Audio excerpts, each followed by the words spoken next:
Salve, salve amigos e amigas da TV Câmara, tudo bem? É com grande satisfação que nós damos início a mais um Câmara Entrevista.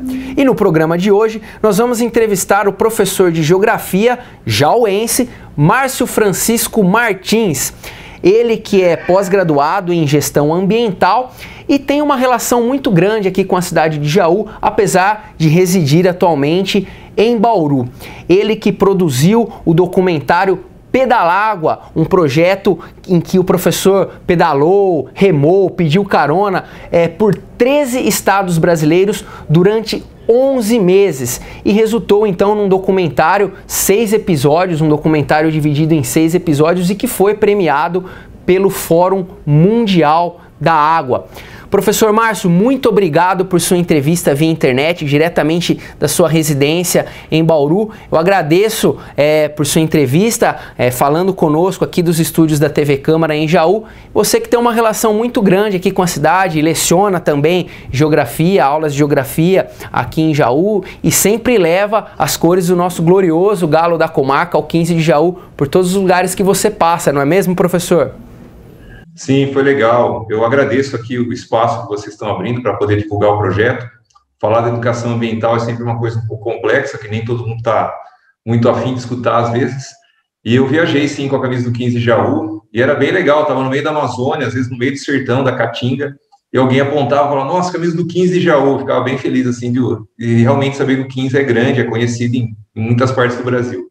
Muito bem. Professor, antes mesmo de nós iniciarmos o nosso bate-papo, vamos assistir junto com os telespectadores da TV Câmara o trailer, aquele vídeo de lançamento do documentário Pedalágua, para que os nossos telespectadores possam sentir então um pouquinho do que foi essa aventura. Vamos lá, vamos acompanhar.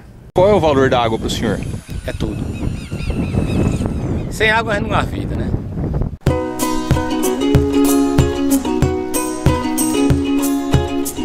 Água, uma das necessidades fundamentais para o ser humano. No Brasil, uma riqueza das mais abundantes. Como que funciona a venda da água aí? Aqui funciona um real, aqui uma lata, um tambor desse. E a venda 15 contos. O uso da água em cada região é um fator determinante na sua cultura. Se você possui água encanada em sua casa, pode não ter ideia da fortuna que ela representa para uma boa parte da população. Tesouro esse que não é distribuído igualmente entre muitos dos brasileiros. Dono de uma biodiversidade exuberante e diversificados biomas, nosso país tem sofrido grandes perdas e gigantescas catástrofes pelo uso indevido da água. Grande parte da população sofre com a seca, enquanto outra grande parte abusa do desperdício. Uma viagem de bicicleta de norte a sul do Brasil vai mostrar a realidade de quem vive e sobrevive por esse bem tão precioso e como essa busca pode influenciar no seu modo de vida. Qual o valor da água para você?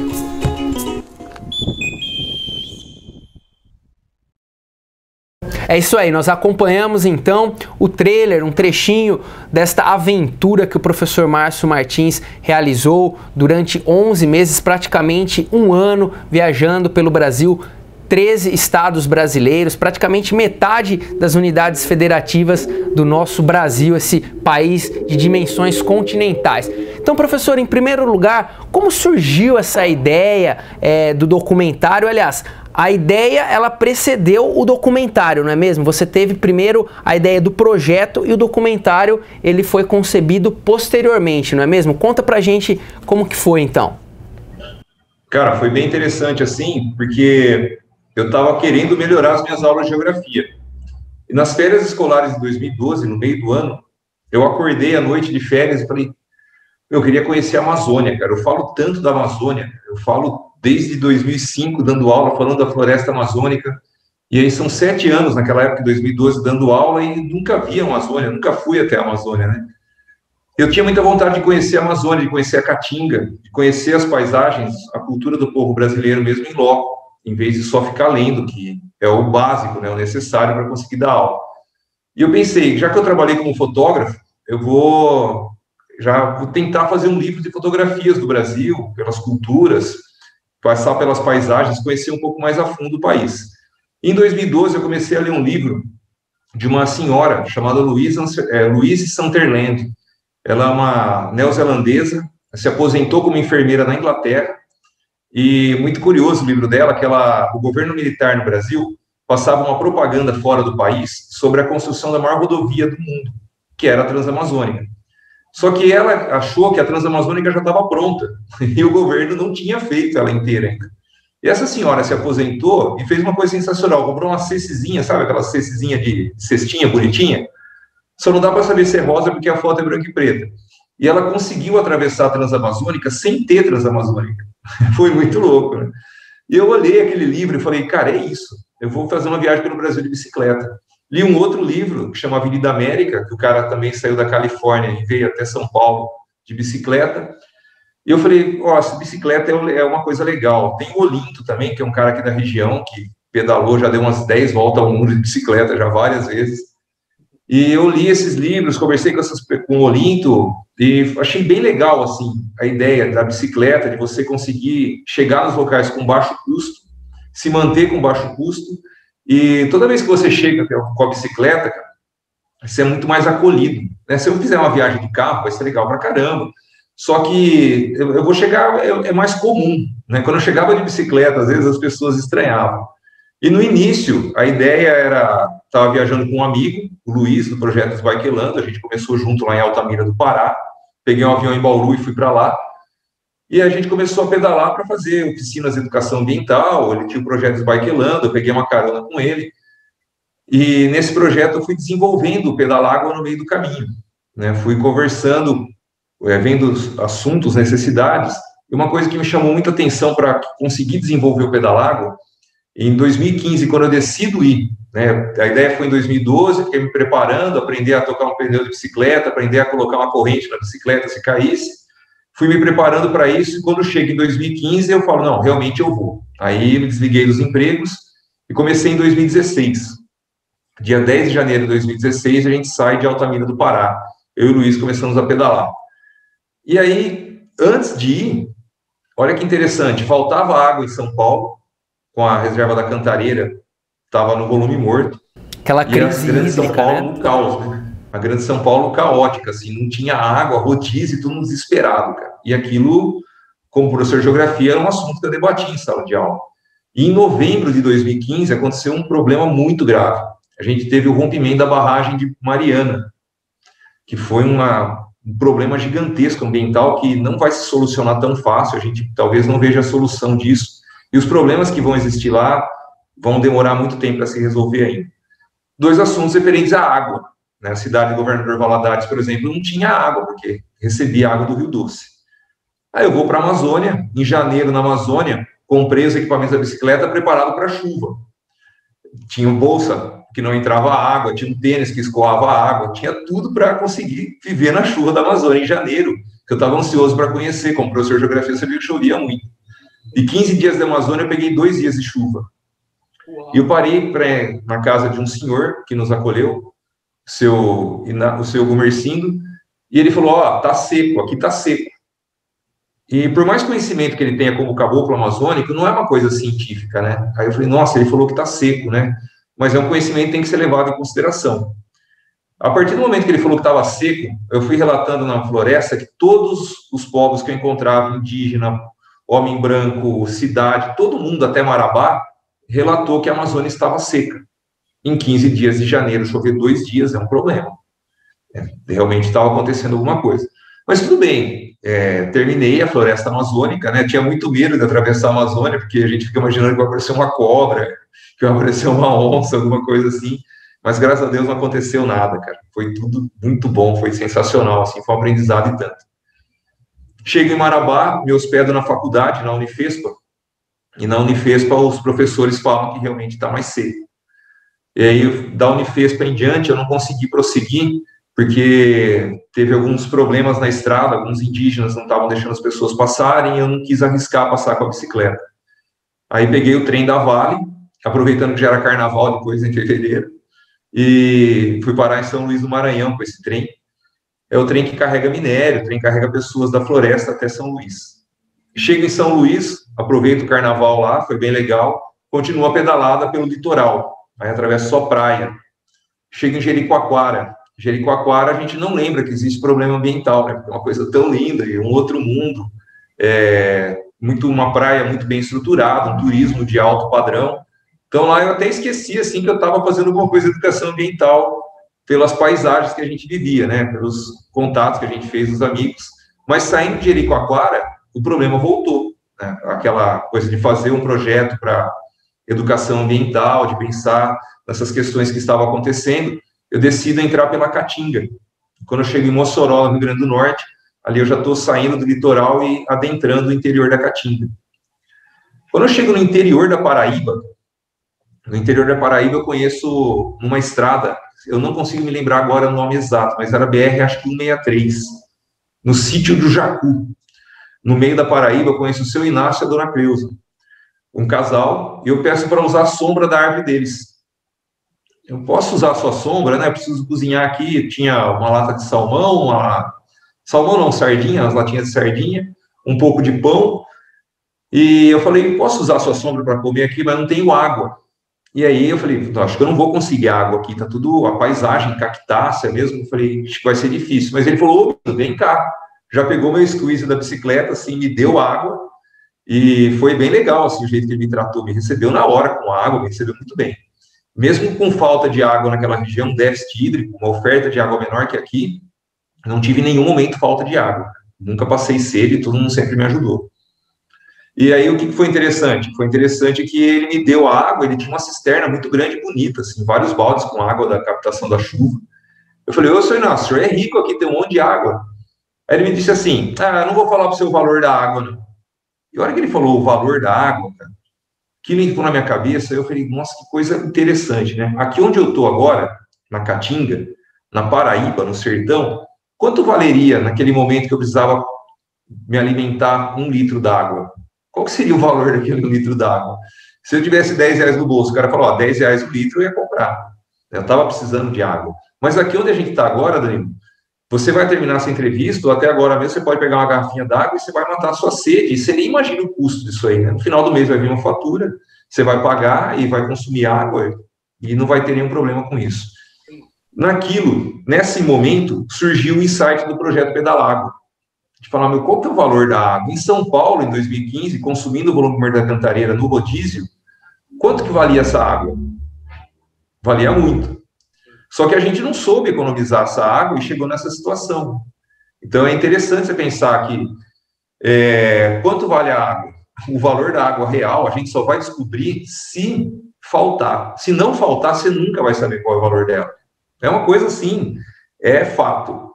Você tem ideia do valor da água, quanto você paga por mês? Você sabe quanto custa o litro da água? Cara, eu não sei esses valores aqui. Mas se a gente for pegar, precisar da água realmente, vai ser complicado. Então, eu decidi, a partir daquilo que eu vi o seu Inácio com tanto carinho, cuidando da água, pegando a água do teto, colocando na cisterna e tal, eu resolvi tentar fazer um projeto, para que a gente aqui em São Paulo, com todas essas mudanças climáticas que ocorrem no mundo, caso venha a faltar água, que a gente não sabe mais quando vai ter ou não água, que a gente consiga economizar antes para sofrer menos. E quem pode nos ensinar a fazer isso é o povo do Nordeste, que os caras já fazem isso há muito tempo. Falta água há muito tempo lá. Você tem uma região geograficamente com menor disponibilidade desse recurso. E se a gente aprender a economizar com eles, enquanto a gente tem aqui, vai faltar menos para nós. Professor, era justamente sobre este assunto que eu ia abordar, né? O que nós aqui no Sudeste, na região Sudeste, no estado de São Paulo, temos a aprender com os nordestinos, com os nortistas, né? Já que você começou a sua aventura, a sua cicloviagem pelo estado do Pará, que é a região norte, depois passou por estados da região Nordeste, região Sudeste, você teve a oportunidade de verificar a situação do Rio São Francisco, verificar a situação do Rio Doce, enfim, o que nós aqui do Sudeste, do estado de São Paulo, temos a aprender com os nordestinos, com os nortistas, né? E de que maneira o brasileiro pode melhorar a sua relação com esse bem tão precioso, como você estava dizendo, o valor inestimável que é a água. O que nós temos realmente que mudar, que aprender, que melhorar nos nossos hábitos para que nós não não tenhamos que passar por crises hídricas como aquela verificada em 2015, 2016 na cidade de São Paulo. Muitas cidades aqui do interior de São Paulo também já estão sofrendo com crises hídricas. Então, realmente, qual é a lição que nós devemos aprender diante de todo esse conhecimento que o professor adquiriu nesses 11 meses, passando por 13 estados, vários biomas e ecossistemas deste país continental que é o Brasil? Danilo, é uma coisa muito interessante, cara, porque o planeta sempre foi modificado ao longo dos milhões e milhões de anos. Então, a gente tem um clima que a gente está acostumado a fazer agricultura, você colhe naquele clima, você planta naquele clima que chove ou é seco, cada agricultura tem um período. Cada modo de sobreviver da região, você tem os rios de alimentação com a chuva.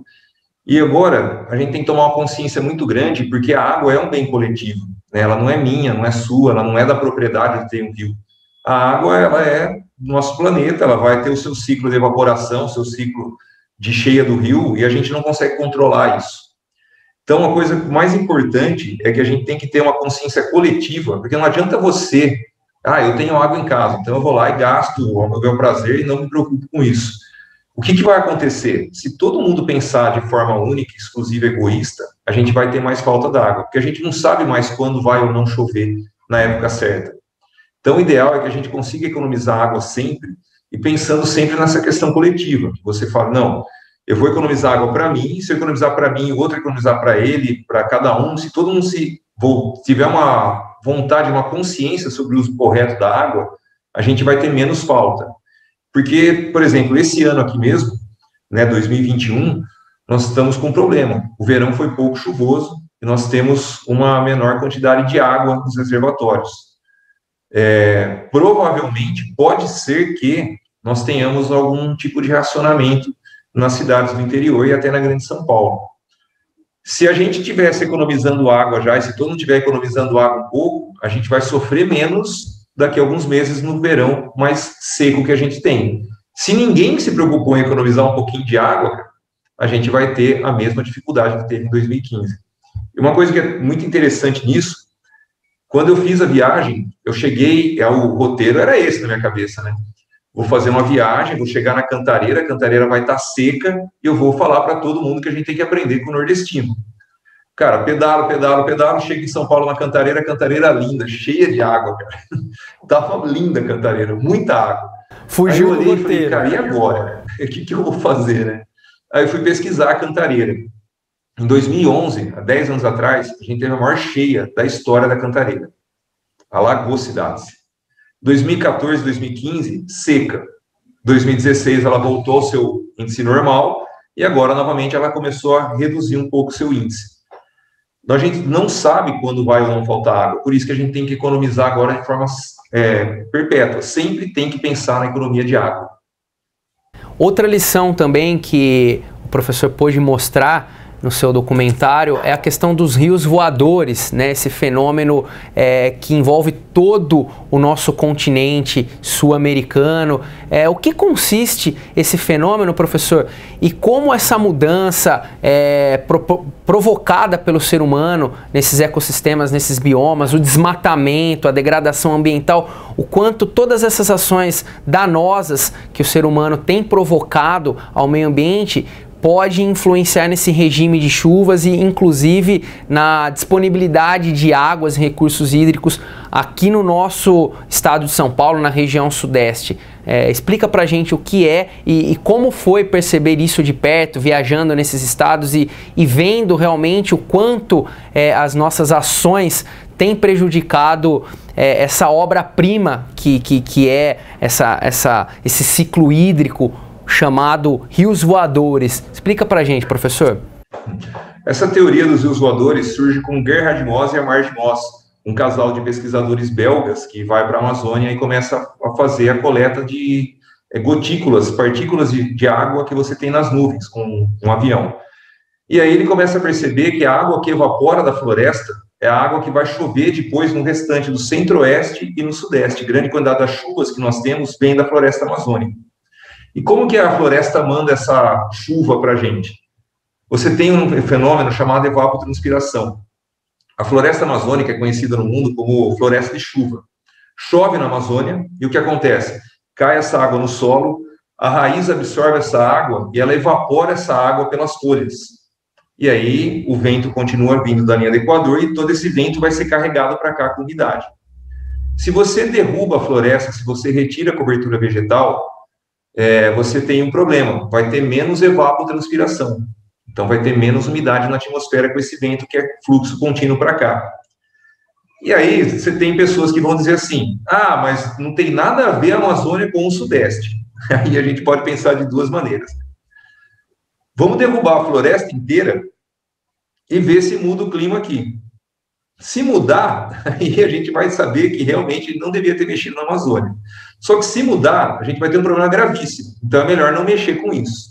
A gente teria de respeitar mais a natureza, teria de ter um plano econômico mais voltado para a preservação ambiental, porque se realmente a floresta amazônica for retirada e diminuir a quantidade de água aqui, a gente não vai ter tempo econômico, que é o que sempre motiva as pessoas a pensar no dinheiro, de um tempo hábil de conseguir consertar a falta d'água aqui. Então, hoje, nós temos desmatamento da Amazônia, que não vem de hoje, vem desde o governo militar. Um grande desmatamento da Amazônia. É um plano de governo, um plano de Estado. A nossa economia é pautada na floresta. A gente desmata, coloca soja, coloca gado e vai desmatando. Aumentou o desmatamento, aumentou a seca no Sudeste. Será que precisa ser muito gênio para entender que tem referência ao desmatamento da Amazônia com a seca no Sudeste? Ou será que eu tenho que desmatar a Amazônia inteira para perceber se vai fazer isso, se vai fazer essa diferença? E é uma coisa muito importante que as pessoas têm que ter consciência ambiental e consciência eleitoral.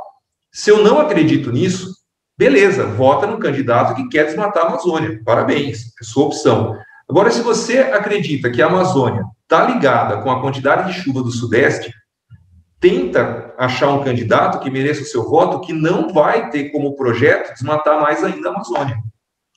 Senão, você fala uma coisa e vota em outra, e espera outra, e aí fica complicado. Então, nós temos de ter uma consciência ambiental, e a consciência ambiental é uma consciência política. Nós temos um projeto no Brasil, desde o governo militar, que é desmatar a floresta. A gente chegou no limiar que está desmatando muito, e a região Sudeste tem menos chuvas. Então, eu tenho que decidir, é isso que eu quero? Vote no candidato que vai desmatar a Amazônia. Ou não é isso que eu quero, então não vota nesse cara. Nós temos, sim, que pensar da forma ambiental e da forma eleitoral conjunta.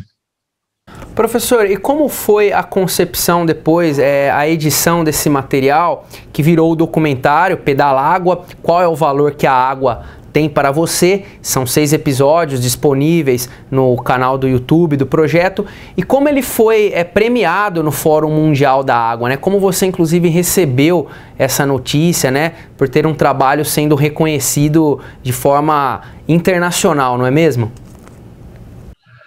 Cara, foi interessante porque o Carlinho, que está aí hoje na TV Câmara, né? O Carlinho, grande parceiro dos tempos que a gente fotografava, filmava o casamento. Salve, Carlinho. O Carlinho lembra de mim, lembra que eu era fotógrafo, né, cara? Eu nunca fui um cinegrafista, eu nunca fui um documentarista, mas no meio da viagem surgiu essa loucura de fazer. E aí eu fui até o fim. Quando eu eu captava as imagens, eu sempre perguntava para as pessoas qual o valor da água, elas respondiam. E era interessante que muitas cenas eu captei, às vezes, de uma forma errada, eu não tinha um equipamento muito profissional, mas fui captando. Quando eu cheguei aqui em Jaú, de novo, no dia 10 de dezembro de 2016, aí eu comecei a ver o que era fazer um documentário, né? Que eu tinha um monte de imagens, eu tinha que montar o quebra-cabeça de roteiro, com imagem, com trilha sonora, com argumento, e aí eu demorei muito para fazer, né? Tanto é que eu fiz a viagem em 2016 e consegui lançar o documentário agora em 2021, na Semana da Água, né, que foi em março.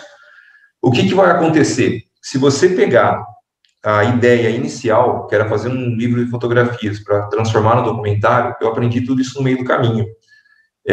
Fui conversando com amigos, fui pedindo ideias, fui pedindo ajuda, contei com pessoas espetaculares que me ajudaram muito.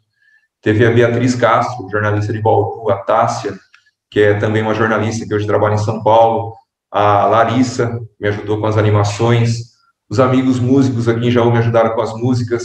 Fui contando com a colaboração de um monte de gente, cara. Fui conversando com muita gente, trocando muita ideia para conseguir fazer esse documentário. E, realmente, quando eu ganhei o prêmio do Fórum Mundial da Água, foi por votação popular, uma coisa que me surpreendeu também, porque as pessoas votaram nele porque acredito, né, que eu tenha conseguido transmitir alguma imagem, alguma mensagem aí que tocou as pessoas. Mas eu não me considero um documentarista, tá? Eu me considero um cara que teve uma ideia e lutou aí, batalhou para conseguir fazer essa ideia chegar até o fim. Muito bem. Professor, nosso tempo já está se esgotando, mas eu já quero fazer um convite para que nós possamos novamente conversar numa outra edição do Câmara Entrevista sobre mais detalhes desta aventura, esta cicloviagem, para que você possa contar inclusive os momentos mais marcantes, todas as situações ali inusitadas que você teve que passar. Nós conversamos de uma forma geral sobre esse trabalho premiado, inclusive reconhecido mundialmente, mas eu já estendo, então agradeço a sua entrevista, essa primeira entrevista via internet, e já estendo o convite, então espero que você aceite para que numa próxima oportunidade, então, nós possamos contar aí mais detalhes e ver mais cenas aí deste documentário. Muito obrigado. Obrigado a você pelo espaço. Peço para que todo mundo aí assista lá no canal do Pedalágua os 6 documentários. Obrigado. Muito bem, valeu, professor. Agradeço também a audiência do telespectador, da telespectadora da TV Câmara, lembrando que esta entrevista, assim como as outras entrevistas, outras matérias produzidas pelo canal Legislativo Jauense, estão disponíveis no YouTube, basta acessar youtube.com/tvcanjaú. E se você gostou, se interessou então sobre esse assunto, sobre o documentário Pedalágua, sobre esta aventura do professor jauense Márcio Martins, fique ligado então na programação da TV Câmara, que em breve nós vamos nos reencontrar e vamos falar ainda mais sobre esta aventura, esta cicloviagem de um professor jauense, professor Márcio Martins, que leva o nosso nome com muito orgulho para todos os cantos do Brasil e do mundo. Mais uma vez, muito obrigado pela audiência e até a próxima. Valeu!